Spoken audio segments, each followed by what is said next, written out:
The views and opinions expressed on Lifeguards Off Duty are those of its hosts and guests exclusively. They do not represent any entity, organization, or municipality. Hello, everyone. I'm Dr. Michael Kachmar. I'm Tyler. And I'm Sean. And this is Lifeguards Off Duty with Dr. Michael Kachmar, the Jersey Shore #1 lifeguard-themed video podcast. Watch us on YouTube, Twitch, Twitter, and Facebook Live. Listen to us on Apple Podcasts, Spotify, or whatever streaming service you prefer. If you would like to contact us, send an email to drkachmar@icloud.com. Follow us on Instagram at lg.association. All right, let's get started. Let's start the show. Let's do it. She said they're gonna lock you up for killing me tonight. And then I bit her lip just a little bit harder. Well, I was so sure it wasn't real. But she's afraid of ghosts. Now I'm sleeping in her room. Hello, everyone. This is Dr. Michael Kachmar. Welcome. This is Lifeguards Off Duty with Dr. Michael Kachmar. You posted a scrubbing up video on Lifeguards Off Duty before. This is Dr. Michael Kachmar. Today's date is April the 19th, the year of our Lord 2022. Thank you for tuning in. We have a special guest today. We'll introduce him in a bit. Tyler's here.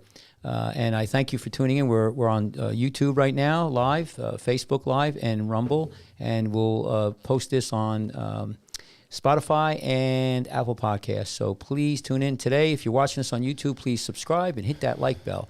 So I want to just throw out something where season is coming upon us for Seaside Heights. It's preseason. Preseason. And we have... what we have is our test coming up. So I want to just throw this out as a commercial. Can you put the iPad on for me? For sure. Thank you. So here's the test. This is the 2022 Seaside Heights Beach Patrol, now hiring. So here it is, and top salary, starting salary, I should say, is $16 an hour. All right, and paid training. Come join our lifeguard family. So this is the swim test is going to be Sunday, April 24th, Sunday, May 1st, Sunday, May 15th, and Sunday, May 22nd. And where is it at? It's at the Toms River Fitness Center, 213 New Jersey, Route 37. That's the Kmart Plaza. There's no Kmart there anymore. It's actually it's Floor and Decor now. Okay, Floor and Decor. Thank you. And that's we're I guess Rob was real on top of it then. So the time is 12 to 1 p.m. Oh, it says Kmart Plaza in there. Yeah. Well, it's. I'll give the address again. The test is 500 meters, which is about 20 laps in the pool, and that's for 10 minutes. You got to do it for 10 minutes or less without stopping. And we prefer to do the freestyle kind of swimming. So again, let me give you those dates. It's April 24th, May 1st, May 15th, and May 22nd. And that's at Toms River Fitness Center, 213 Route 37. So, Catch, if I am someone who's never swam before, who wants to be a lifeguard, and I find out that this swim test is next Sunday, how do I prepare? Well, you want to start getting in the pool and swimming. I mean, that's the best thing. You could join the Y temporarily in Toms River. There's other places, and start to swim if you, and then come and take the test. If you fail the test, okay, but you're telling us you're going to try to work on it, we'll give you another chance. We got to fill out the paperwork. We encourage that. If you don't think you could pass it, then come on in, take the test, and we'll work with you. We'll try to help you train a little bit. But we encourage everybody to try to take the test. And if any of the old lifeguards are listening, come in this Sunday and fill out your paperwork. We need that, including you, Tyler. So, okay. I think all lifeguards will agree with this statement. We need athletes, but above all, we need people who have heart. Yeah. So we're looking. What was that Marine commercial? We're looking for a few good men and women. The few, the proud, the Marines. All right. We'll put this up. One more quick announcement. Next week, special guest. You just told me this. Oh, Rob Connors, Rob our Connor, captain. the captain of the Seaside Heights Beach Patrol. And we also have, hopefully, Krez. The evasive Rob Connor. Jim Kresbaugh might be coming on. He's the former La Valette lifeguard captain, and I think he's at Midway now. So, all right, well, how about you put me back on the screen here, and we'll introduce everybody. Yeah, speaking of guests. Thank you. So, I'm Dr. Katchmar. We have Tyler. Tyler, you want to say hello? Hello. And we have a new guest. We have a guest today. We're very honored to have him. He's an author, and he has a new publication out we want to talk about today. And Tyler, you want to introduce him, and then I'll put the camera on. Yes. Today, our guest is someone I've been speaking with for a few months now. His name is Gregory Andrus. He's an author. Let me put this on the whiteboard here. Go ahead. His book, Sand, Sea, and Rescue, Lifeguards of the Jersey Shore, is available for pre-order now. Now, what is that? Was that his webpage here? What is that? Because I can't see it. Yeah, that's Greg's Instagram, at Portraits of the Jersey Shore. So they could get the book on that if they go at Portraits? There's a link on there, and also my website, which is portraitsofthejerseyshore.com or POTJS.com. Okay. Greg, just do me a favor. Try to hold the mic a little closer to your face. You can move it around. Yeah. Stay comfortable. Maybe before we close, we'll put that on the whiteboard, and then we'll put a nice post on it so they can see it. This way, people can take a picture of it on their phone or whatever. I really appreciate that. Thank you. So go ahead, Tyler. So I had the chance to look at your book. You gave me the privilege of being able to check it out early, and it was so awesome. But I want to kind of start off by talking about a little bit about the idea of your first book, Portraits of the Jersey Shore, and how you got started in this whole journey of writing.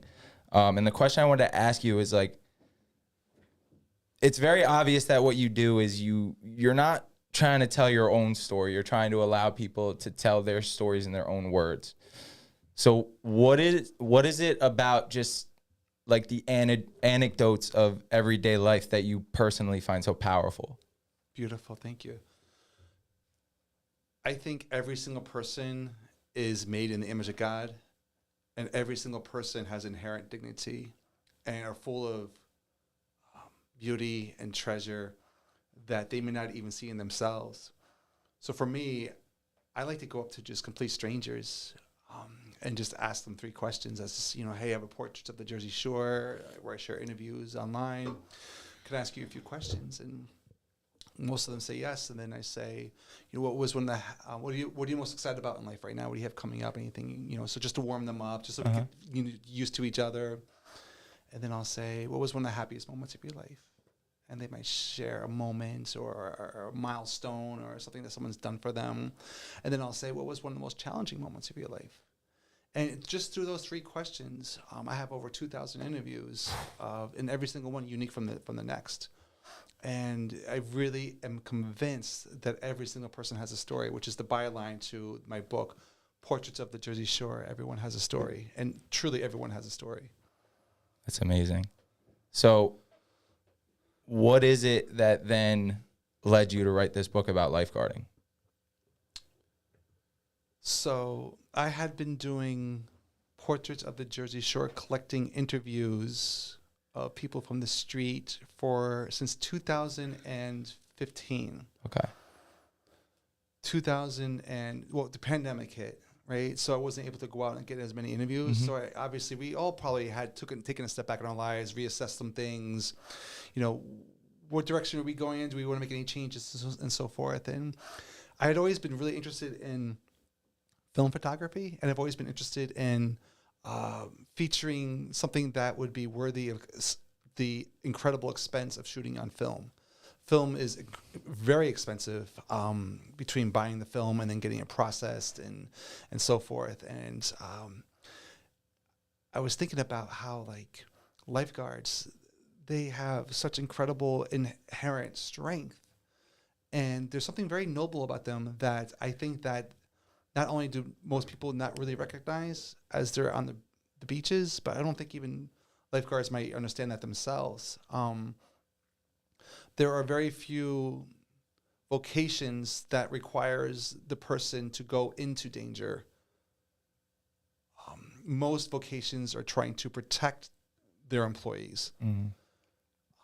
Firefighters, police officers, EMTs, lifeguards. These are the people that when everybody's trying to get away from the danger, they're the ones saying, okay, so now this is what I trained for, this is what I signed up for, and this is what I'm going in for, and I'm going to save that person. And I thought that there's such a distinct texture and character with film, and there's such a nostalgia with film. And growing up, you know, from like the 80s and 90s, and you know, just always just looked at the beach through that film lens. And I just thinking to myself, I would love to create a book that's all shot on film, featuring the stories and the portraits of lifeguards. Wow, that's pretty. It's amazing. I don't know if you need to, but that camera there, you can hold the book up and we could Can I take do some that? shots. Okay, I wasn't Now, sure. I'll just have to change the setting there real quick. It's just one Whenever button, you're but- ready. I mean, we can but talk some more whenever you're ready. Just do me a favor. Just Yeah. if you could just test it. Put the book up front. I just want to see if it. I bet it's it'll just- look decent. No, just enough. put it. I put it right up to the camera. Let's see what happens. Just don't. It looks pretty good. Yeah, good. that looks great actually. Looks great. Actually the cameras have a way where you could product placement, and I could actually push it. But it looks fine. I think it might be on already.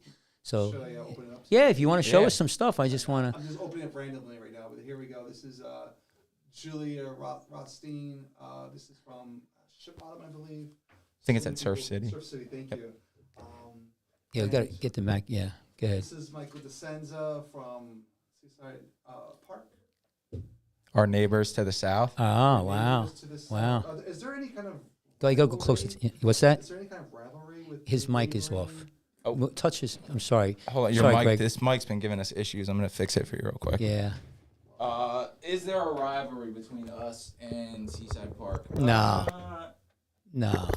Try that now, Gregory. We Sorry don't about that. interact with How them you doing? really enough. Yeah, There we good. go. Got it? Good. Now, listen, Okay. the people talk about that. I want to throw that out Maybe there. if we competed, there'd be like a bit of a Nah. rivalry. Listen, I Even a competed. friendly one, you know, is there a Yeah. friendly like? I tell you what. I tell you, we talked about this before on many shows. When we know it's a bad day, like we have a bad day on our beach, everybody has a bad day because we're so close. You know, the ocean, when it's a rough ocean, it's probably for 5 miles, 6 miles, 10 miles one way or the other. We all know we're battling it, and I don't really think that there's that much animosity. I tell you what, when we hook up together in a bar or something, we're all brothers and sisters. So it's actually a pretty good thing, and I've seen that all around the world. Yeah. When there's competition, forget about it. I've been to the competitions. But All bets are off. That's all. It's just everything is flying, and it's a good time though. It's a good time. But at the end of the day, we all speak the same language. It's like, if we were to travel to like China or something where there's no English being spoken, and to meet another American, I imagine it'd be like the same experience. It's like running into another lifeguard out in the wild. I used to go down. We used to get invited to Florida. I guess it was Hollywood Beach to compete, and this was many years ago. And Lavalette would go down. I would compete with them. It would be Asbury Park would go down. I don't know what other beaches. We did it for a while, and we weren't really big time serious, but it was a nice trip to go down there. And they for the most part really invited us and were so accommodative. Well, they knew that we weren't going to be a powerhouse because it's like 3 of us went down, and we entered under basically.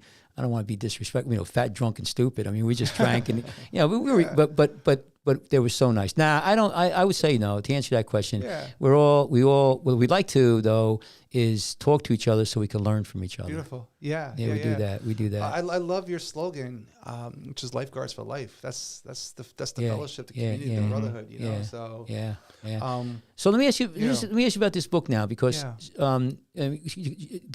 So you would show some more pages, but I love the cover. It's beautiful. Thank you. This is. You got to get to the. What's your mic? Yeah, you got close. There we go. It's off again. This mic is Just move it again. There's something. I'm going to move his chair in a minute. Hello. I think of a loose cable. Yeah. Okay, there you just go. trying to touch it. If not, we'll move you over here. So this is. We'll have to do a quick Yeah, camera just watch switch. it. Yeah. Okay. So this. Wow, is, that is a beautiful car. I just want to stop for a second. That is beautiful. Oh Thank my you. God, This is. that is just. That's really nice. Thank you. This is a shot at Seaside Park of a young man named Victor. I forget his last name at the moment. And I didn't shoot a lot of black and white for this project, but I used it very. I'll show you a couple more black and white photos. I used it very for specific kind of shots. Like this one right here is a young lady named Tupi. That's her nickname, Tupi Tulula Dechev. And then What beach is she from? As Ocean Grove. Oh wow. And then this is her with her friends. Wow. And, and I want to say something about women in lifeguarding now. Oh, my God. They have brought such a new dimension, a great dimension. They're highly competitive. They're great lifeguards. Fantastic. And it's just an amazing thing. I got my granddaughter. She's 9 years old. We're going to profile her fantastic. for the whole summer. She's going to compete in Fantastic. Sandy Hook. She's about tall as me, by the way.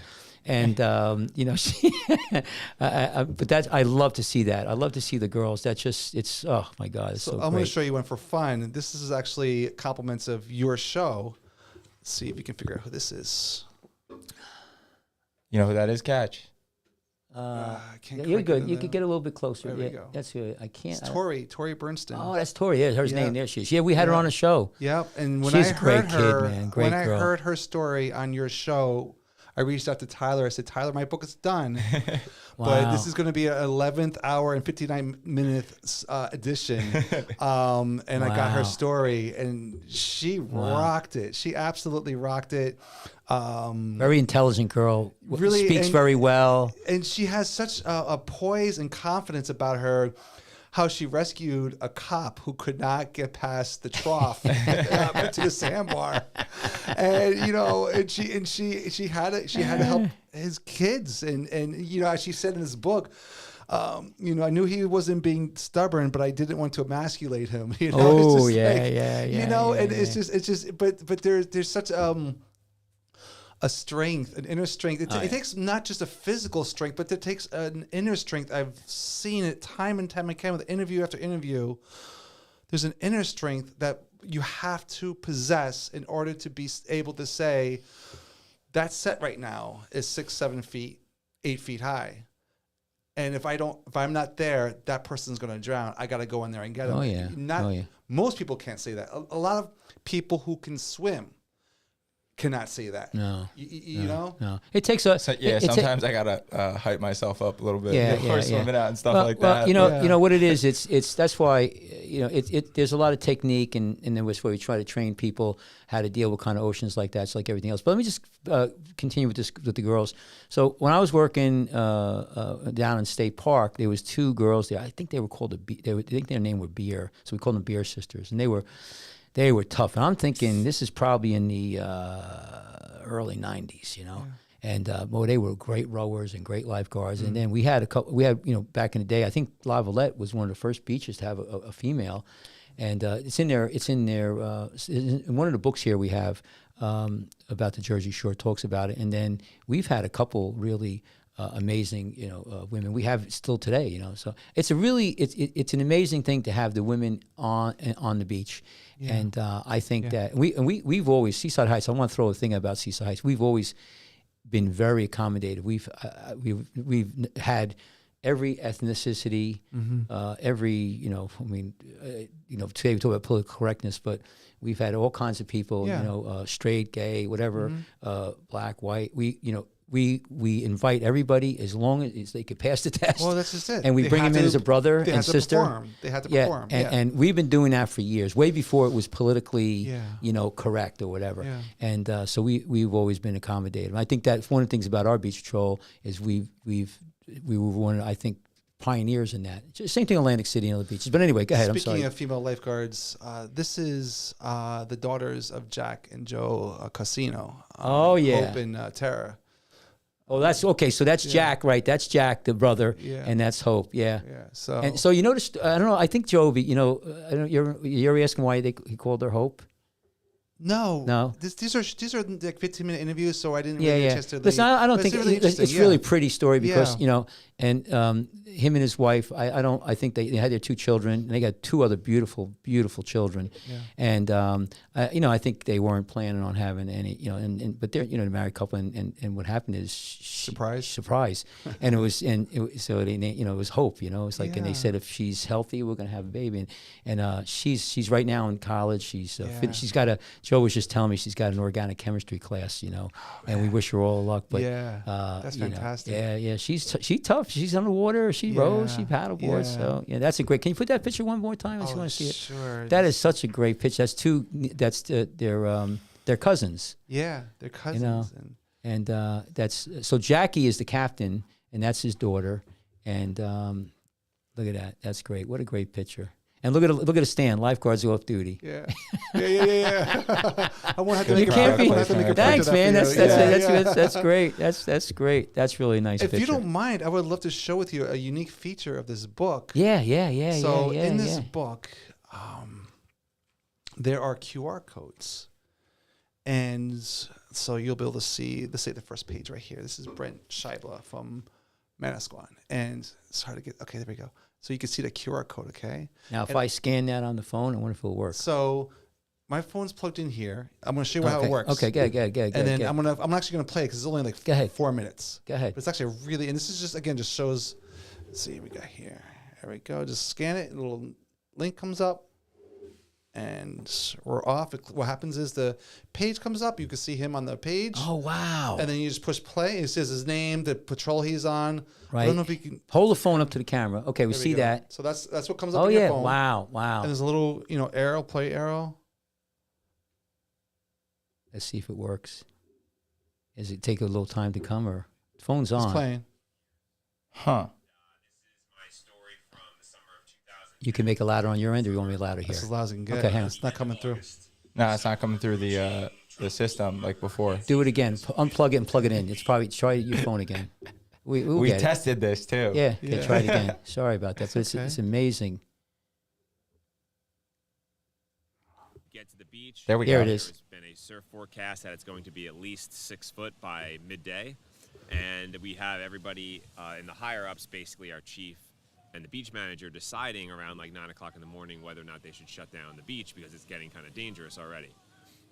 So we're sitting on our stand, me and myself, 2 stand partners, and these 2 guys come off from their beach house, and they look like they had obviously been out very late the night before, look a little inebriated.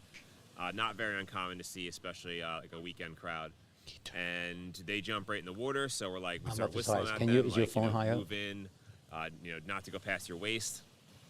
All of a sudden, these huge waves start coming in, probably about 6 or 7 waves in a row, each one like bigger than the next. It's 4 foot, it's 5 foot overhead at this point. And then finally, all of a sudden, there's this huge, had to have been 7 to 8 foot wave, and it was way over predicted at this point how big it was going to be.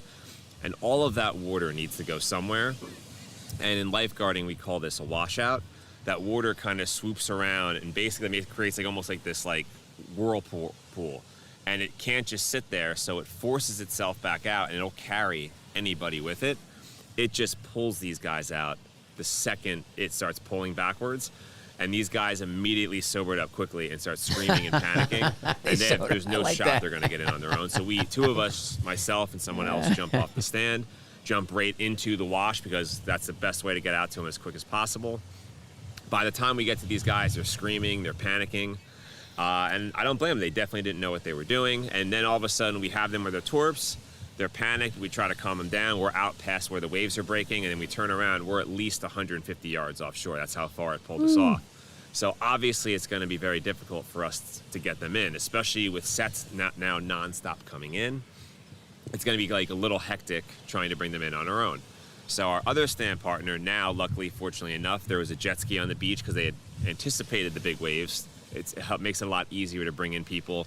You just time in the sets, you drag them in, you dump them into the shoreline, and we swim in, and the jet ski goes back out for everyone else.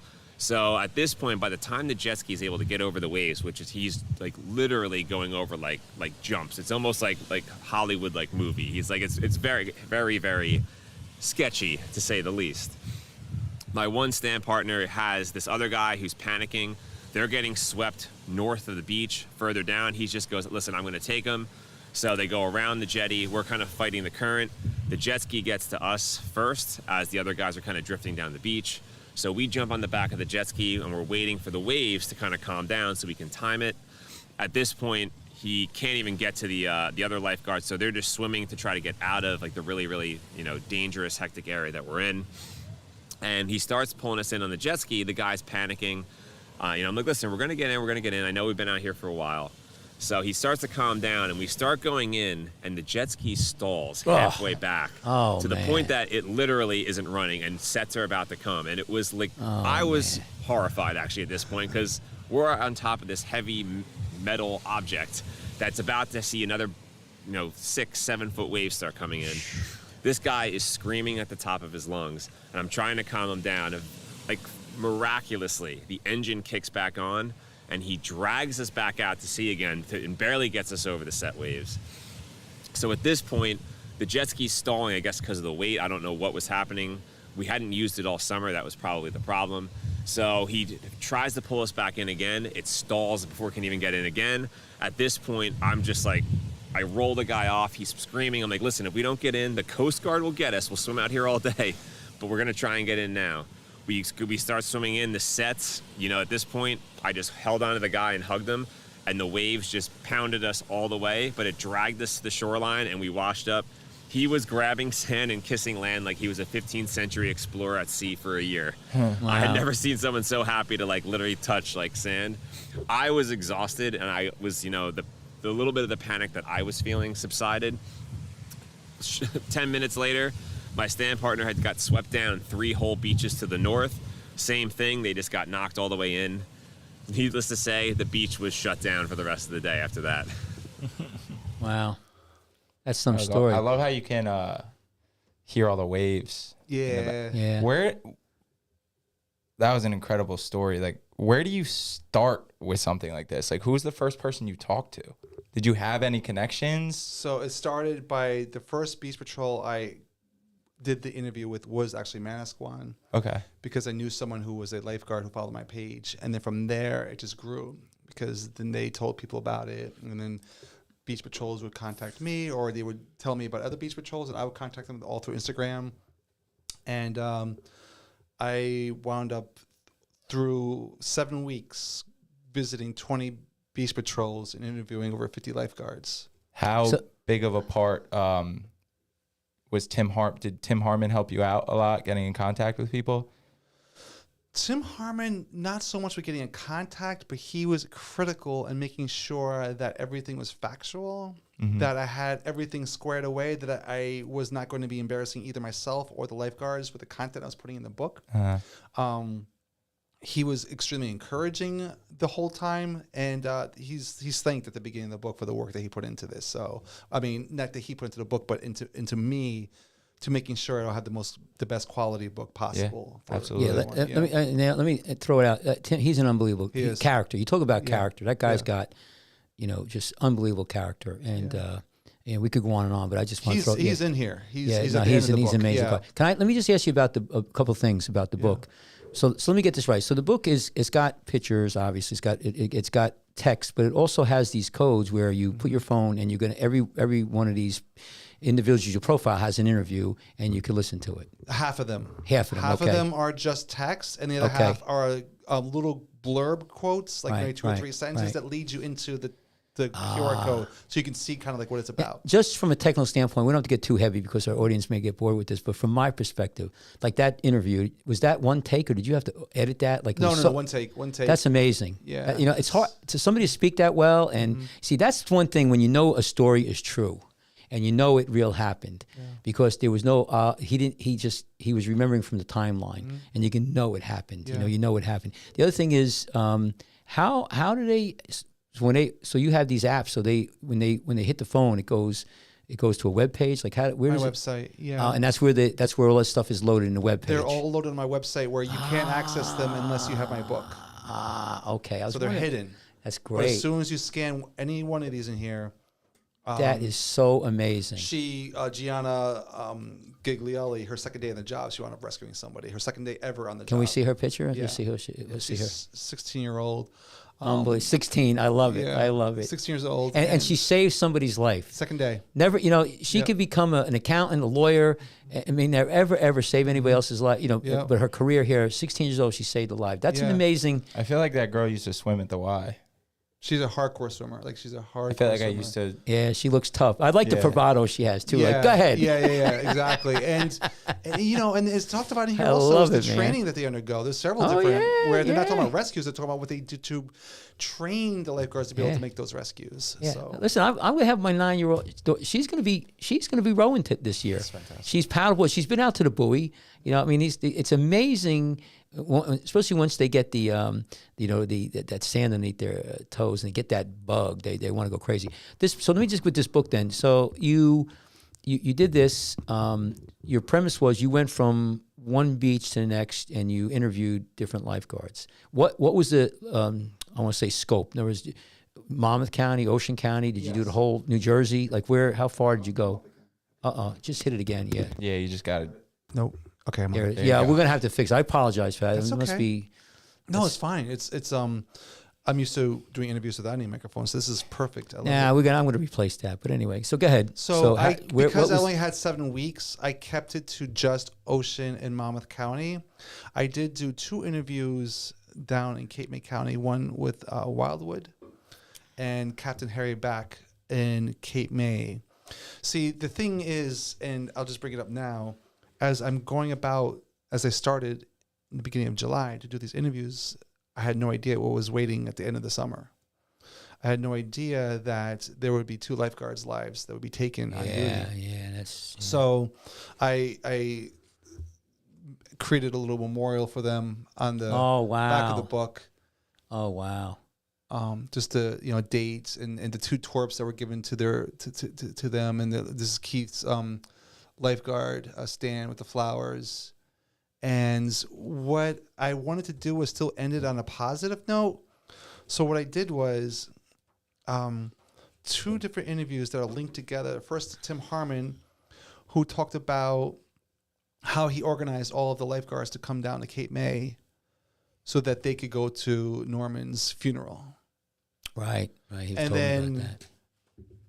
what we have here is Chief Harry Back of Cape May sharing his gratitude for all the lifeguards, and then the picture of all the lifeguards that came down to cover for them. So even in that incredibly sad note, it's still wanted to highlight how much lifeguards have each other's back. Oh yeah. We talked about that rivalry. There's You no go rivalry anywhere in the world, anywhere. I'm telling you. Yep. Yeah. No, I'd say. Let me make a point about the two lifeguards who passed away, and we talked about that, and we talk about it still today, and it's going forward. We think about it, and you make a good point. We go into harm's way. That's one of the reasons why, as myself as an officer, I'm concerned about the people, but I'm also concerned about our lifeguards. Yes. And I think that this tragedy here is going to give us incentive and to refocus on the safety for our lifeguards. Yes. Because we have lifeguards 16 years old all the way up to my age, which is I'm 65. So we got to worry about the old guys too. But we are dedicated not only to make sure and try to protect people from drowning, but we also want to protect our lifeguards, and that's something really important. And I think this illustrates that we need to make sure that we try to have a safe environment. It's a dangerous place. It really is. I mean, but we try to minimize all of that. Yes. So yeah. Hopefully we'll continue on to get better and better. I think that there's going to be maybe more memorials and things going this summer. Yeah. So I know they're going to be naming a beach. Yeah. In Cape May after Norman. Yeah. And I've spoken with both of their mothers, and they may be coming to my book launch actually on June 3rd. When I had the book release, it's going to be a big party at Drifters in Seaside Heights. And you guys, of course, welcome to come. I would love to have you. We'll be there for sure. Oh, that's great. Maybe we can live stream it. That'd be beautiful. Yeah, and I invited both of the moms to come, and they both said that they are going to come. So, that's amazing. Wow. And if they do, this will be the first time they meet each other, and we're gonna honor them that night as well. So when is that? Awesome. Throw that out for our audience again, so we hear that. June 3rd at Drifters of Seaside in Seaside Heights. It's a great restaurant. It has a real. What's the name of the restaurant? I'm sorry. Drifters. Drifters. Where, yeah. where is that in Seaside? I think it's on the Boulevard. Yeah, it's on Boulevard. It's over by Cleese, kind of. I think it's been open for 1 year. This will be their second summer. Oh, okay, that's on. Yeah. I think it used to be like an art gallery, or because Cleese is just so everybody knows Seaside Park. So I wonder if it, see, it's maybe on the edge. It's definitely Seaside Heights. Oh, it is Heights. They okay. advertise at Seaside Heights. Okay. Yeah. All right. I apologize. And it's run by so everybody same, knows Cashmore was wrong about that one. Well, sometimes I'm wrong. It happens once in a while. Yeah. As long as I'm not wrong when I'm operating on you, right? Exactly. You don't want to be wrong then. I haven't been in Cleese in years. So it's June 3rd. Friday night. Friday night, and this is going to be your launch of your book. Yeah, there's going to be speakers. Dr. Bill Ditchkis, he agreed to speak that night. Oh, really? Yeah, we had Billy here. Oh, wow. He gives good speeches. Yeah, Wow. yeah. Well, I Wow. want him to, and He gave a wow. speech my rookie year at our banquet that like damn near moved me to tears. Oh, And I knew fantastic. nothing about the job back then too. That's great. Yeah. Yeah. So Mark Watts is going to be speaking. He's a lifeguard at Seaside Park, and then Sarah Cluse, who is a lifeguard from Island Beach State Park. She's like, this is Sarah Cluse here on the back cover. Oh, wow. She's been there for many, many years. Wow. And I will be speaking. There'll be actually a live interview with me there about the book and everything, and some other surprises. So it's going to be like great. They have food there, drinks, the whole thing. So it's going to be a DJ. DJ, okay. And let me ask you, so if somebody wants to buy the book right now, how do they got to go to where now? So it's really going directly to my website is really the best way. But these are all pre-orders. This is the only copy in existence. Oh, okay. Literally. In fact, I have it on the. So it hasn't come out. bubble wrap. So it hasn't. One in existence. Yeah. Okay, so it hasn't come out. So they go to your webpage, which is say it again. So for the podcast, my page can be accessed either through typing in the entire name, portraitsofthejerseyshore.com, or you can just do the initials, POTJS.com. Okay. So the initials for Portraits of the Jersey Shore. So POTJS.com. I have been blown away by the turnout for this pre-order just in the first week. It's just blown me away. I already have enough to actually order more books. So I'll be good for this summer. So it's been an incredible amount of support from the shore community. So I'm very grateful for that. Oh, that's good. We're going to support it for sure. Thank you. We're one of the reasons why we started this show is to highlight the professionalism, the seriousness, and also the fun of lifeguarding. Yeah. And we're trying to make, not that we have to raise it up, we are professionals and we we save people's lives. Yes. But what I didn't realize, and I'm learning from this show, is the amount of other people who are not necessarily lifeguards who are in our community. Somebody like you, Rusty Silverman. I mean, it goes on and on and on. Yes. We're Tom Van Dyne. I was just talking to Tom the other day. His dad and I, he made me a custom-made Van Dyne boat. And Tom, when I call him up, he still lights up because I remind him of his dad. We used to talk. His father made. I knew his dad back in the day. And there is just so many people that are. Who are associated with our lifeguarding, and it's such a rich community. And this is really helping to pull a lot of people together, and I love it. Can I read you my introduction? Actually, yes. Absolutely. For this? Okay. Absolutely. I want to just put this out there, and this will really absolutely explain. There's a forward from Tim Harmon as well. He was so instrumental. Oh, I can't wait to get that. I'm not going to read the whole thing here. No, but just to give you the ocean. There are 5 of these magnificent bodies of water in the world. The one that my state hugs is the legendary Atlantic. People come from all over to visit our beaches, to eat our boardwalk food, to get energy and warmth from the sun, but especially to take in visually, bodily, and spiritually the indescribable encounter with the Atlantic Ocean itself. There are thousands of lakes in the U.S. alone and untold numbers of pools, but it is deep in the heart of many people to encounter the magnificent sea. It is that desire that brings millions of people from all over the world to our 130-mile shoreline, known all over as the Jersey Shore. With its waves at times small, seemingly inconsequential, and at other times over one's head, the ocean ceaselessly rushes to the shore only to be vanquished by the land. Undaunted, relentless, it regroups and charges ahead again. It stops for no person, shows no mercy, and is indifferent to the humans caught in its grip. This ocean, at one turn peaceful, alluring, sensual, at another turn intense, dominating, terrifying, but at all times dangerous. This is why the lifeguard is so vitally important. What many people do not realize when they visit our shores and plunge into the water is that the ocean is not a pool. It is not even a lake. It is wild, untamable, utterly capable of massive destruction to landscapes, buildings, and most of all, human life. The ocean, even in its most placid times, is unpredictable. An afternoon shift in the wind, an approaching offshore storm, a break in a sandbar, changing currents, changing tides, and humans quickly find out how fragile they are in the face of the unpredictable Atlantic. The vast majority of injuries, both minor and critical, as well as drownings, take place when lifeguards are not on duty. The reason is simple. The ocean is fierce, inherently unsafe, and lifeguards are needed. And it goes on from there. Wow. Beautifully That's beautiful. written. Beautiful. Can you just check if there's any comments, Tyler? You had to look for the comments. No. You got to go here and, well, Where? on the side there, I think there's some comments. There's one of the, up on up top here, the right-hand side. Well, it's too late. No, it's not there. It'll What, in overlays? Go in right there. See all those things? One of those is right there. There's comments. Mark DeLorenzo is looking forward to the book. He's great. He's in Mark, the book I'm too. sending you your stickers. Don't worry. Let me see if I can find Mark in here. Hold on a second. Yeah. Let's see. Me and Mark have been chatting on the Instagram. I just want to say we got to, Sorry, I don't have like an index or something like that so I can find where everybody is. So I have to like literally page through every single one. But Did you find any of these stories like in particular like really stand out or moving? Like anything specific? Tories.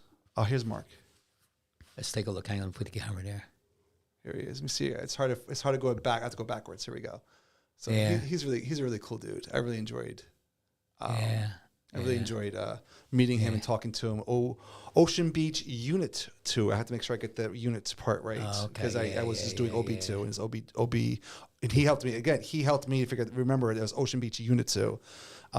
So I have several people from there. So there's one that's really. So this is, I don't know if you heard of Sam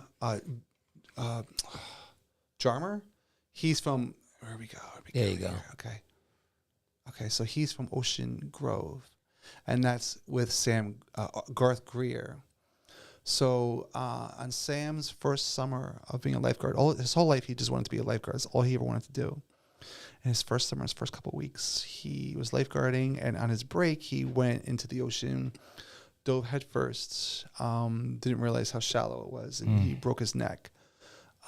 Garth was one of the principal people who rescued him.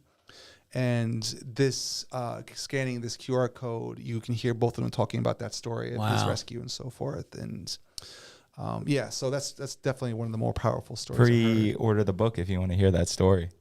What's that? Said pre-order the book if you want to hear that story. Oh, yeah, definitely. There's also going to be for people. So the Drifters one on June 3rd, I'm really just focusing on the Ocean County lifeguards. There's going to be something for the Monmouth County lifeguards, will be on July 7th at the Taylor Pavilion on the boardwalk in Belmar. It's a really beautiful spot. So July 7th, that's where I'm telling all of the... Oh, there it goes again. Yeah. There we go. There you Don't go. touch that. Yeah. So I'm organizing. I'm saying all Ocean County lifeguards, please come to the June 3rd one. Monmouth County, hold off.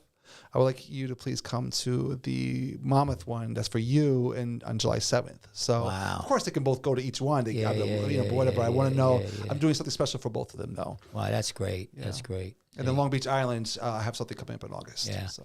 I noticed in your book there's a lot of like family teams. Like you have the casinos kids. I saw a father and a son in there. So yes, I do actually have a little section. Did this surprise you how much of a family business lifeguarding is? So no, well, yes and no. So what had happened was I actually there's about 8 pages of different pairings. There's Sam and Garth, which is the person who almost drowned, and Garth who rescued him. And then there's Tara and Hope, which are cousins. Right? The casino's got There the you go. family. Do you know EC from EC and Dylan and Brian Peters from Chadwick Beach? They're in there. Really good guy, great sons.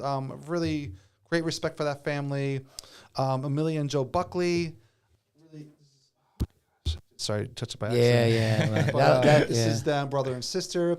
Now, as a photographer, I wanted them to have that physical connection in the photograph because they are family, but I didn't want them to look like they were boyfriend and girlfriend. So instead of having him put his arm around her, or her put her arm around him, having people think they're boyfriend and girlfriend, I had him lean his arm on her shoulder so they're still physically connected, but not looking like that they are, in love. Yeah. They're both pretty jacked. They're both pretty jacked. They are. I know they really are. You know, another thing I love about the photos in your book is you can tell you don't need to be this like super 2% body fat, like super athlete to do this job. Like you want to be as fit as possible, but I feel like some people are really intimidated by like No, the no, ideal no. body of what a lifeguard Right. should look like. Well, hold that story because I tell you real quick on that one. Joe Casino, who's my good friend. Yeah. He's at La Valette. He's one of the officers now. Way back in the day, we were all pretty cut, pretty skinny, but we weren't like, huge. You could show the picture of me, like show him real quick. So this is, let's see if you. This is a great story about what he's talking about. Can you see where? Look at the camera. Which one is me? Okay. Wow. Is Can that you you see? center back Nope. don't know. I'm right up front. on the left? Be On the right, On the yeah. right. be the right hand. Yeah, you're jacked. Look at that 8-pack. That was me. You can tell because it has schnoz. But here's the thing. Let me make a point. So Joe Casino, he just won some big event. I forget what it was. Maybe we were at the Nationals There or the you go. There's Regionals. Joe. So there's Joe now. Wow. So they came down. They came down to do a video.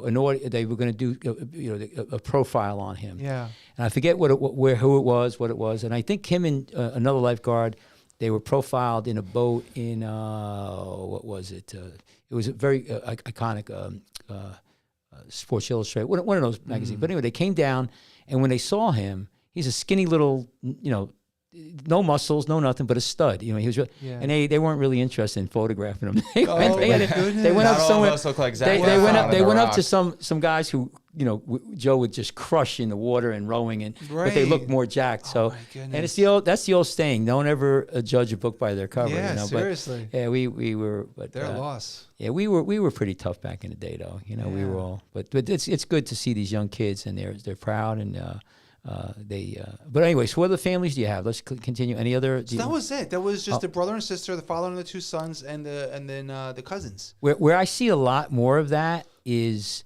South Jersey. If you start to do a book down there, there's a lot of family, and I mean, there's you got the father, the grandfather. It is a huge lineage down there. People stay in that profession, and we're trying to here. We're getting more and more.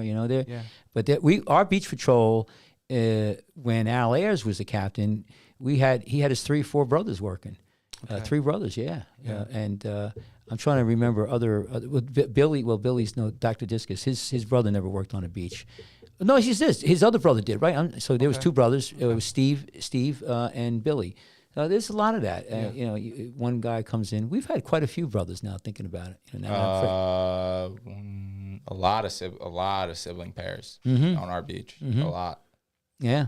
I can never convince my siblings to come work. No. Well, they always thought I was a little crazy. so how about the one we always ask somebody about the best story? So you said one of the stories, but can you give us one that was a unbelievable rescue that one that you talked about with the jet ski? That was an unbelievable rescue. I don't think I'm going to listen to that again when I get the book. I'm going to listen to that I can one. think of. Oh, there's tops it. Scotty.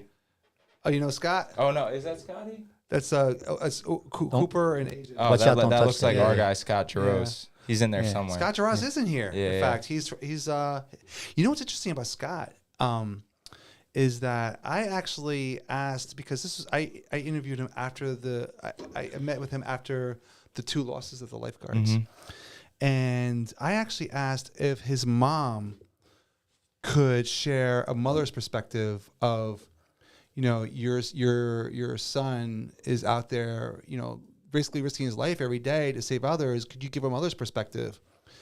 And would you like to hear what she had to say? Oh yeah, I would love to. Yeah, Who is she that has- now? She has Who- good. who- Scotty's mom has good things to say about that's this. Scotty, About okay. Scotty's Yeah, senior guard. So let me hear that. next time you go questioning my teaching strategies. Oh, okay. Scott and I will always hold the family and friends of Keith and Norman close in our thoughts. While I don't think I ever stopped worrying about my boys, as parents of a rookie lifeguard, this past summer brought on a different level of worry. We knew from his stories each night the level of rigor and seriousness to which he was being taught. However, we worried each day about the actions of others on the beach and how without thought they may be putting our lifeguards in danger. And then as we heard of Norman and Keith, we realized more deeply the other things we need to be worried about, the things you cannot train for, things that are out of our control.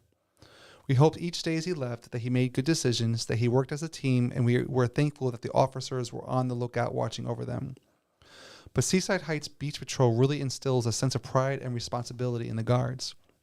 They function as one and work hard to make each other better.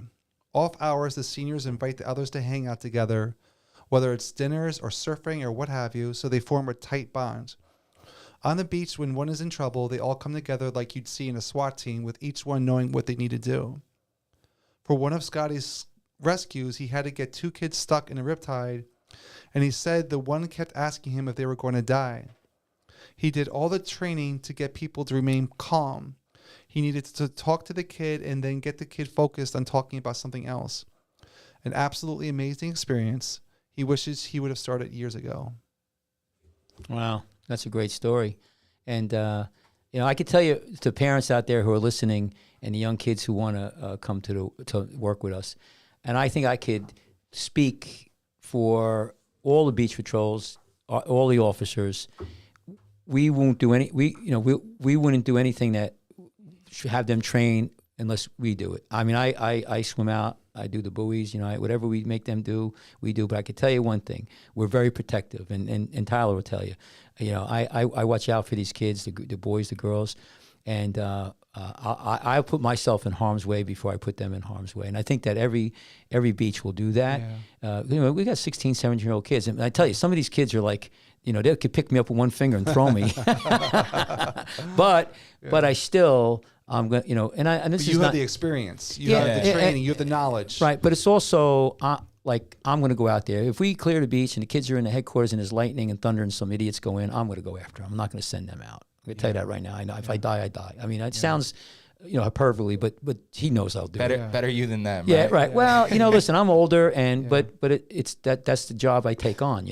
I'm 65 years old. I can make the decision whether or not I want to put my life in jeopardy. But we talk about that, but I think this is really important, that what she's talking about and what we talk about is that we really focus on the kids. And now, especially with these 2 deaths, I think it just brings it back to the forefront that we have to take care of our kids. It is a dangerous environment, but we can mitigate the danger quite a bit by forethought and making sure that we got great equipment, making sure the equipment works, making sure that we understand what the weather's going to be. We have like 3 apps. We watch the weather coming with the lightning, and we try to predict what kind of day it's going to be. Yeah. But we're very I can tell you, Seaside, we're very protected, and also it's training. We train these kids.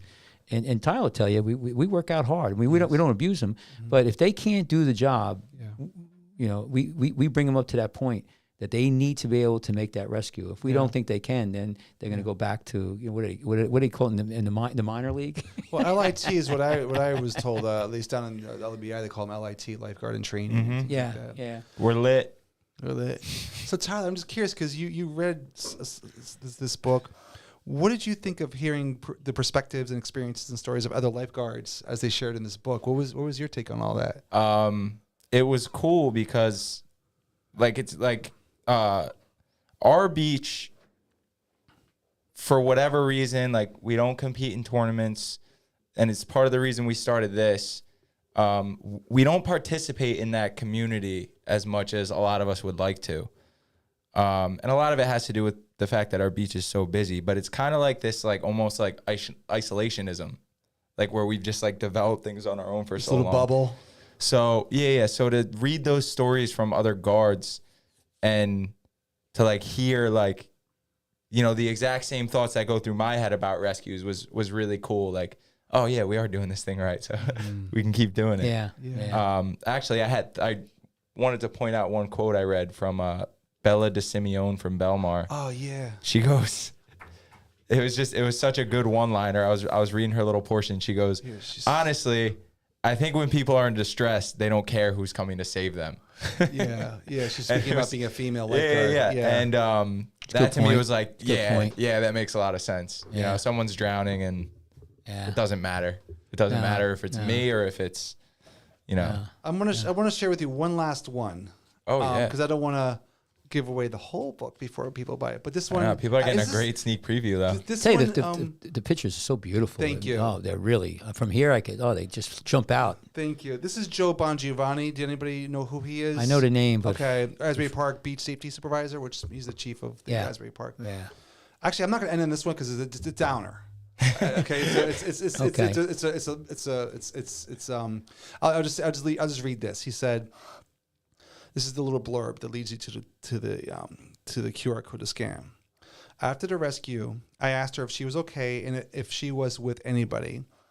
She said yes, she was with her brother. I asked her where her brother was, and she said she didn't know. I asked, "Where did you last see your brother?" She said, "He came out to get me, but he couldn't hold me up and he let go and then he disappeared." I knew right then we had a missing person. Ugh.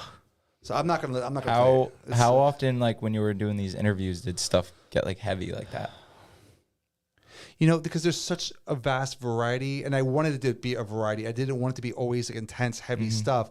There's a few, but I also kept them lighter, which more like experiences of just like people like for example, Kyle Green, who talked about how one of them what's his name?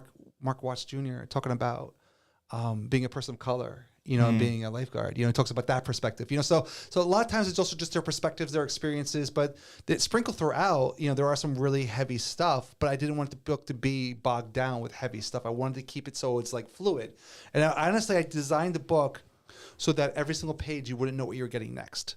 I want it to be like musical notes for your eyes. Wow. And yeah, the feedback I've gotten so far is that it is I hit my mark, so I'm very happy. You did a beautiful job with Thank that. you.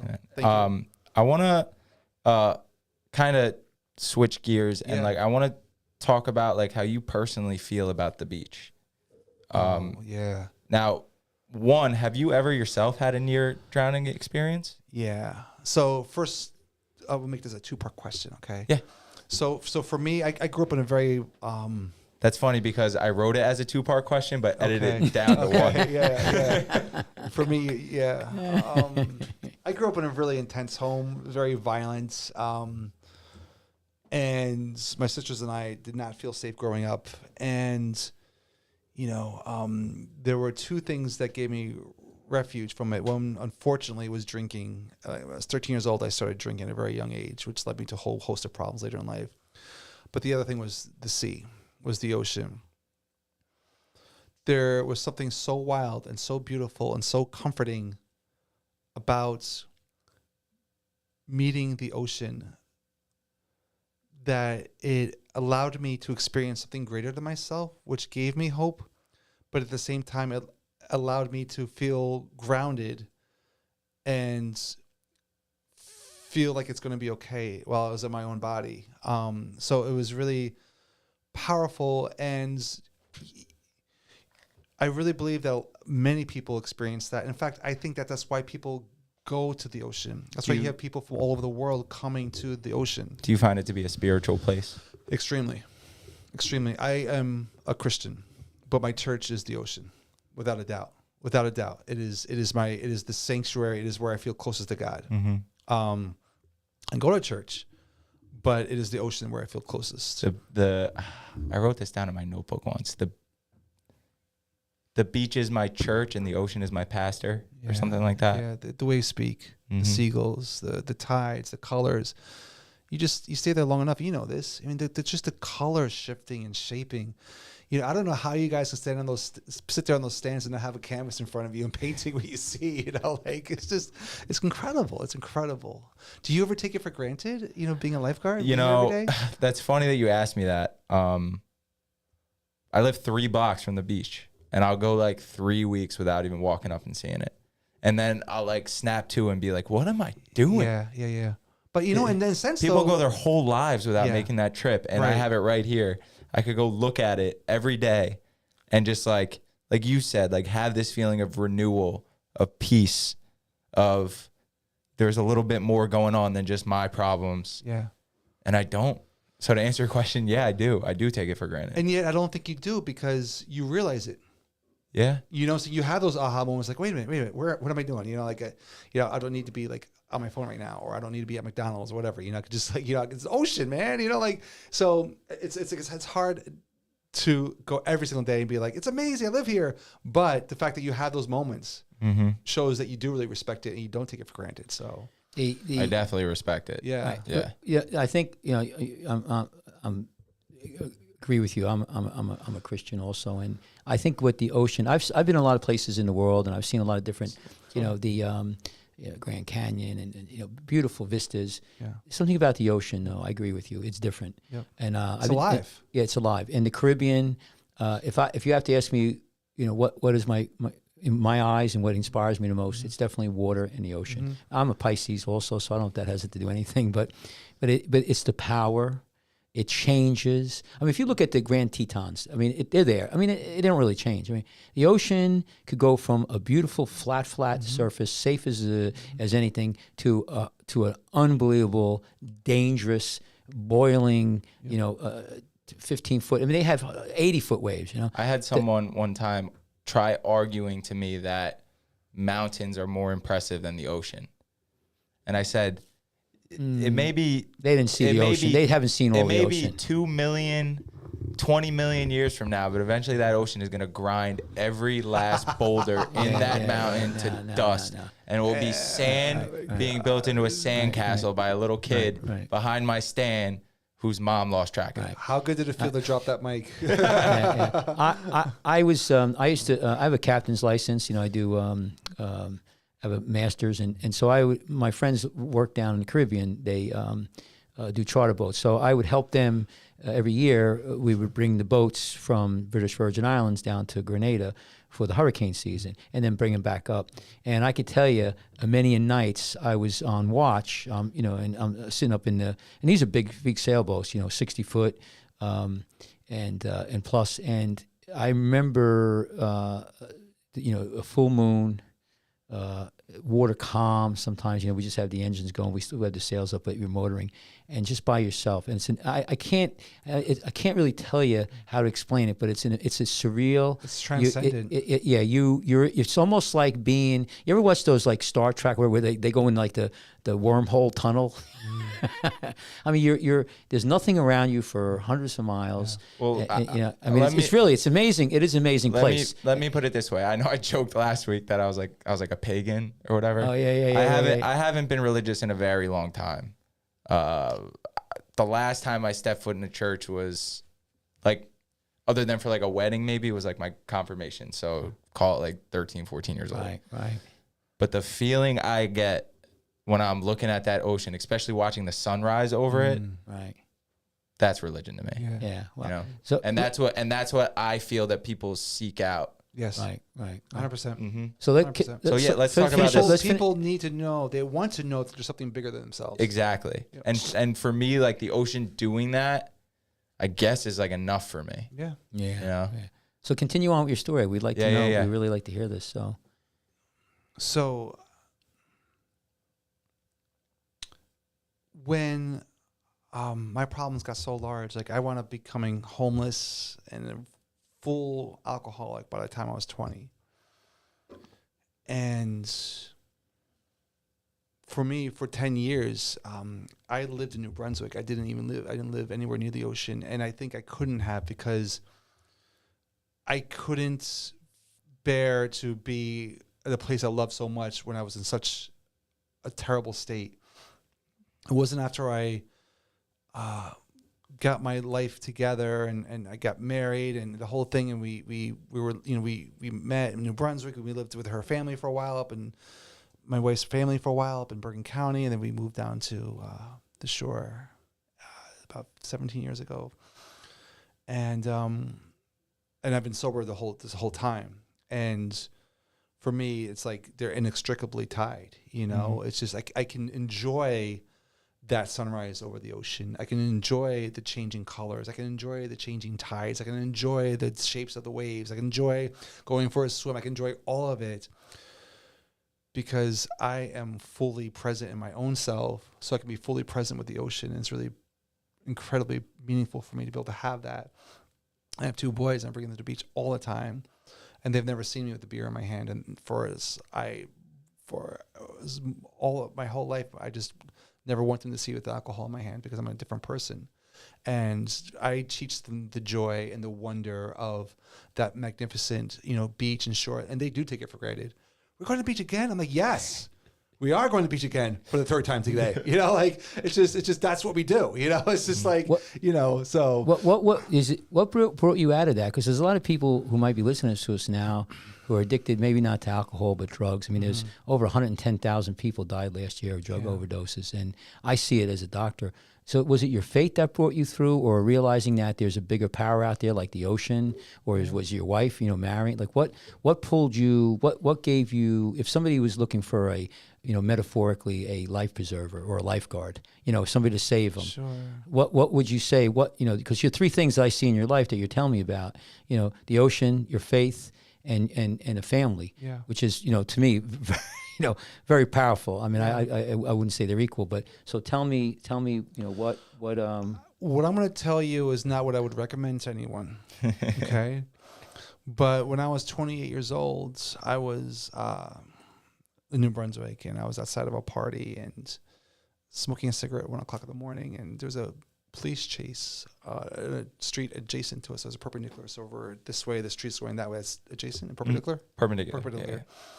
And the car crashed. The police were chasing, and the suspect got out of the car. I couldn't see the crash, but he turned the corner. Again, it's 1 o'clock in the morning. It's really dark. He's flying past me. And then the police turn the corner, and he fires. He discharges his weapon. He fires at him. Oh, my God. And the next thing I knew, I was laying in the street, my head in some young lady's lap, and in excruciating pain. People were screaming and crying. And I realized that I was the one who had been shot. And I was shot in the back of the head. Holy shit. And I should be dead right now. And I didn't die. And that led me to my faith. I met my wife through that. Wow. So my faith came through that. My wife came through that. And a second chance at life came through that, which ultimately led me to the ocean, which led me to Portrait of the Jersey Shore, which led me to your office today. Let me ask you this. Were they shooting at you, or this was a rant? They hit you? I was innocent bystander. Do you, and I don't want to get my hair on my neck, you think that maybe God intervened right there? Yes, 100%. Yeah. That's why what I'm saying. I was an atheist before that happened. Now I get why you said you don't recommend that method. I don't recommend that sober. method. But what I would say to people who are struggling is to recognize how valuable your life is and surround yourself with people who recognize that. Maybe that's what Jesus Christ showed. I mean, he said, "Hey, Was it that moment? Like, no, never. Like, I knew that there was a life that my life was spared, and I realized it was God. I took a year to figure out who that God was. I found God for me. I found it through Jesus.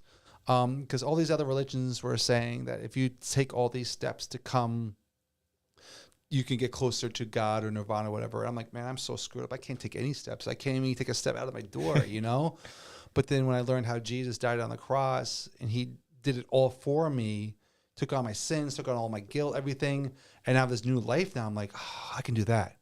I could just say, thank you, Jesus. And now I'm fresh, I'm new, and I just can go for it. And I did.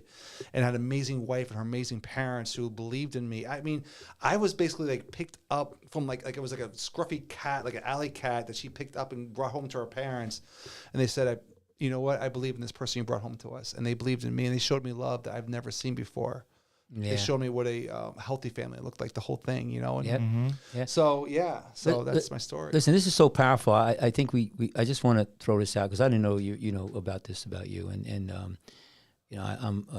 I think this is such a great learning experience for everybody who could be listening to us, because when you realize that the teachings of Christ, what it could do for you and what it means, and how it put things in perspective. And there's a lot of people out there who are drifting. There's nothing to hang on to. And you said something that's really, amazing, and I understand this, is that he was there for us. We're sinners. We're all sinners. But we could be forgiven if we just believe. Yeah. And that's a powerful thing. And I tell you, people who what I say to people is like, listen, I know you don't believe in, just read the Bible a little bit, the New Testament. Just do me a favor, just read it a little bit. I try to suck them in, and I talk to the kids on the stand. I'll tell them, I say, great story, and I always give them some parables. But if you could, it's unbelievable how many people have been saved. It's amazing that you got shot, and then I mean that's what it probably took to wake you up. Yeah, Well, it did. 100%. I mean, you know, and that's an unbelievable story. I don't even. I tell you, look where you are now, and it's an amazing how you could go. I mean, that's 180. 180,000 degree turn. It's amazing. You said something else when you were prefacing this story that I just haven't stopped thinking about since. You said that when you were struggling with alcoholism, you almost avoided going to the beach. Yeah. Because in some way, and I really can relate to this, like in some way you didn't feel that you deserved it. Yeah. I couldn't deserve the good things in life, and the ocean definitely was a good thing for me. And I haven't struggled with addiction in that way, but I have struggled, you know, with going through some really tough times and like being depressed. And I felt really similar, like, you know, oh, you fat piece of shit. Like, you don't deserve to go to the beach today. You don't deserve to go for a run today. You don't deserve to take care of yourself today. And the one thing I want to say to people is like, you do deserve it. Yes. No matter how much you think you've messed up, no matter how much you might be able to prove you've messed up and how dark of a place you are, if there's something that you know you love, that you know is going to make you feel better, you deserve that and you need to go do that. We need to know that there are things in life that we love, that we cherish, that are worth fighting for, that are worth getting off our couch and doing the things that will make us better people. We need to surround ourselves with beautiful things. I don't think that as a culture, we need to surround ourselves with beautiful things. As individuals, we need to surround ourselves with beautiful things, beautiful people like yourself, Tyler, and Dr. K, and the beautiful ocean, and beautiful people, and beautiful, like, whatever speaks to you and that gives you life and gives you hope. You know, like, it's really important to surround ourselves with that. And you're 100% on point, 100% on point. Well, Tyler, if everybody followed the teachings of Jesus Christ, this world would be beautiful.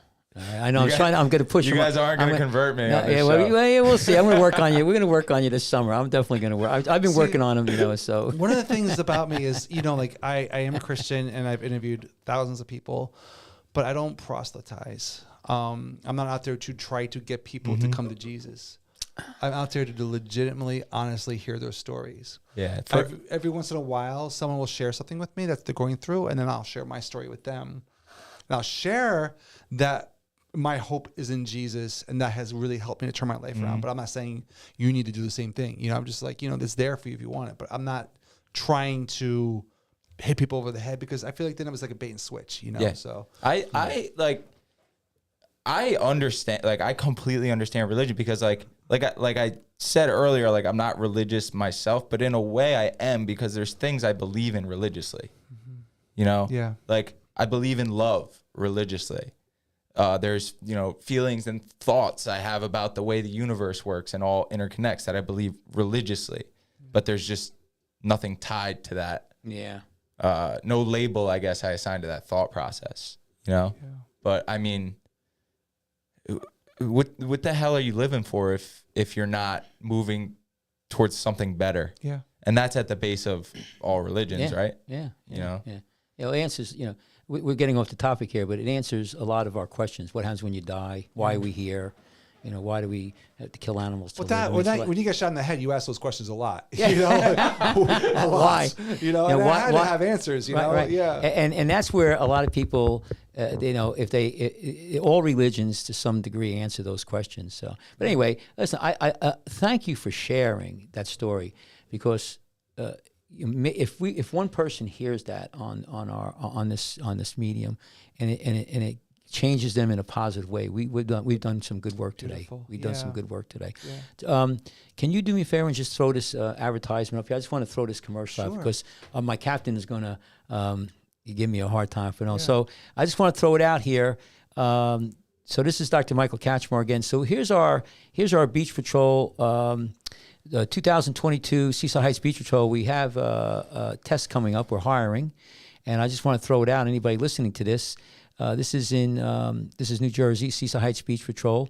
We start at $16 an hour, and we have a swim test. I just want to throw it out. It's this Sunday, April 24th. Sunday, May 1st, Sunday, May 15th, and Sunday, May 22nd. It's going to be at the Toms River Fitness, 213 Route 37, from 12 noon to 1 p.m. It's 500 meters, which is 20 laps in a pool, 10 minutes or less without stopping. Got to do freestyle. If you don't think you can make it, we still encourage you to come.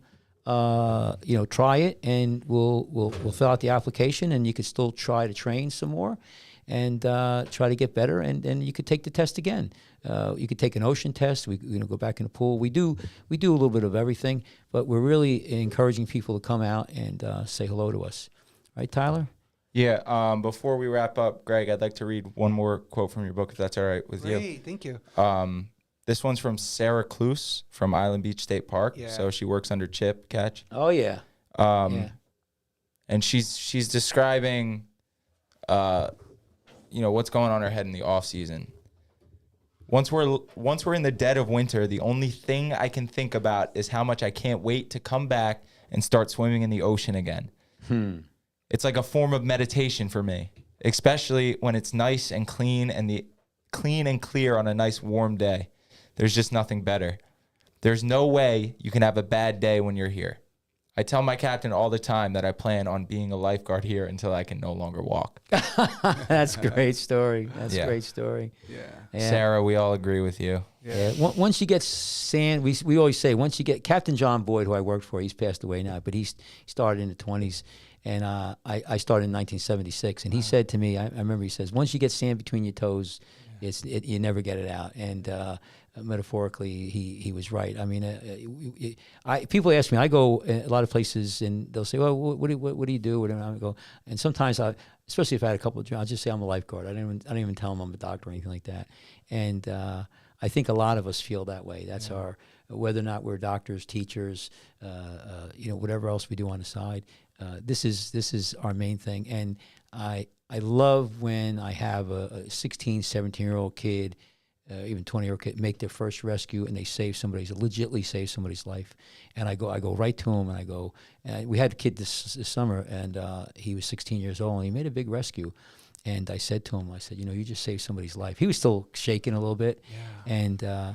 And I said, I just want you to, calm down, but understand that you just did such a wonderful thing. Beautiful. And you saved somebody's life. And I can tell you, that's $1 million in the bank. Yeah. And beautiful. And you won't maybe understand it now or realize it, but when you're 50, 60 years old, and you're going to sit back and go, man, I did something really special. Not that you won't do anything more. So I think it's pretty neat. So we're lucky. I don't think you can honestly. I don't think. Maybe this is a little bit too much of a hyperbole, but I can't think of anything more noble and more important than the ultimate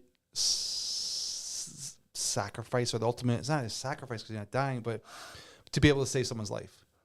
It's a privilege. I would say a privilege. There's nothing more important. I mean, because you save this person's life, they now can live a life and make a difference in others. I would say a privilege, and I've saved people's lives, operating and surgery, in my training. But I had one lady on the boardwalk, I don't know, about 3-4 years ago. I shocked her 3 times, and she lived. I mean, it was a big thing.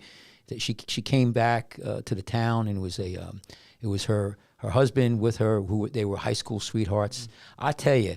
There wasn't a dry eye in that place. I mean, it was what she said to me, and he says, he grabbed a hold of me. He says, "Thank you for giving my wife back." I mean, I'm a tough guy. These guys know. I mean, I tell you what, I was like, "Phew, man, that it was." And I said to myself, you know what, I could die today, and I'm good.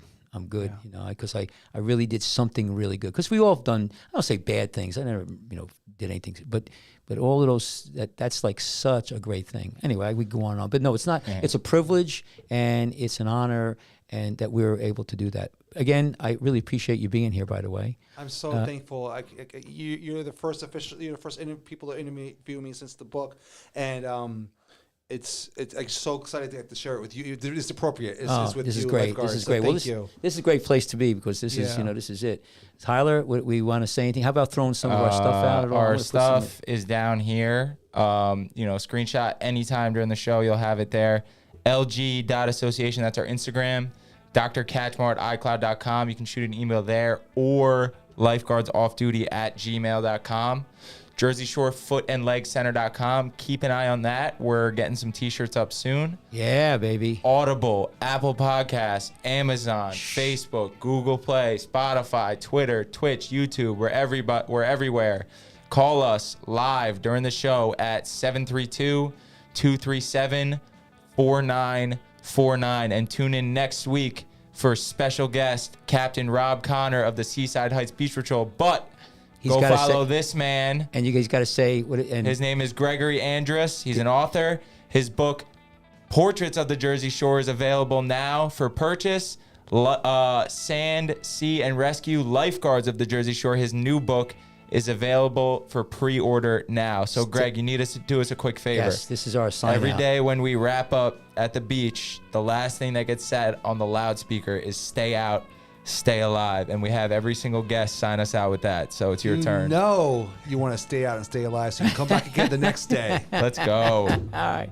Thank you, everyone. All right, very good. Send us out. What do you want? You and there you go. Yeah, let's say Joe Casino, and that's the former captain of the Atlantic City Beach Patrol. And then we'll give you guys a little Great guy. And little catch more action there, there's too. catch All more. right. That's Good night, that everybody. That was in the see you day, next man. week. All right. Take care, everyone.